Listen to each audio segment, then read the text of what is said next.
இன்னைக்கு தளபதி விஜயோட அப்டேட் என்னன்னு பார்த்தீங்கன்னா, லியோ படத்துல இருந்து நடிகை திரிஷா அவர்கள் விலகிட்டாங்க அப்படிங்கிற ஒரு தகவல் வந்து இன்னைக்கு சோசியல் மீடியால பயங்கரமா வந்து டிராவல் ஆயிட்டு இருக்கு. இந்த தகவலோட உண்மைத்தன்மை என்ன அப்படிங்கறத இந்த வீடியோ நம்ம பார்க்க போறோம். உங்க எல்லாத்தையுமே தெரியும், 14 வருஷம் கழிச்சு தளபதி விஜய் நடிகை திரிஷாவும் ஒன்னா லியோ படத்துல வந்து இணைஞ்சு நடிக்கிறாங்க.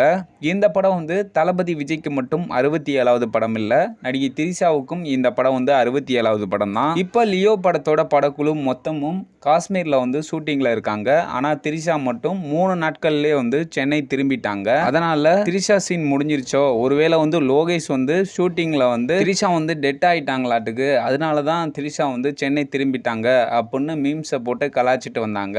இந்த நிலையில திரிஷா அவர்கள் தன்னோட சோசியல் மீடியா பக்கத்துல இருந்து லியோ படத்தோட ரீட்வீட் செஞ்ச பதிவை வந்து நீக்கி இருக்காங்க. சோ அதனால வந்து லியோ படத்துல இருந்து நடிகை திரிஷா அவர்கள் வந்து விலகிட்டாங்களா அப்படிங்கிற ஒரு தகவல் வந்து ரூமர்ஸ் மாதிரி பரவிட்டு வருது. ஆனா யூடியூப்ல தளபதி விஜயும் திரிஷாவும் கனவு கண்ணி அப்படின்னு சொல்லி வீடியோ போட்டிருக்காங்க. அதுக்கு வந்து ரீட்வீட் வந்து திரிஷா அவர்கள் வந்து பண்ணிருக்காங்க. ஆனா இதன் காரணமா வந்து லியோ படத்துல இருந்து திரிஷா வந்து விலகல அப்படின்னு சொல்றாங்க. அப்புறம் ஏன் லியோ படத்தோட ரீட்வீட் செஞ்ச பதிவு வந்து திரிஷா வந்து நீக்கினாங்க அப்படிங்கிற ஒரு கேள்வியும் எழுந்திருக்கு. அதுக்கு முக்கிய காரணம் என்னன்னு பாத்தீங்கன்னா, எப்போதுமே நடிகை திரிஷா அவர்கள் சோசியல் மீடியா பக்கத்துல ரீட்வீட் செஞ்ச பதிவை வந்து ஒரு சில நாட்கள்லயே வந்து நீக்கிடுவாங்களாம் அப்படின்னு நெருங்கிய வட்டாரங்கள் வந்து சொல்றாங்க.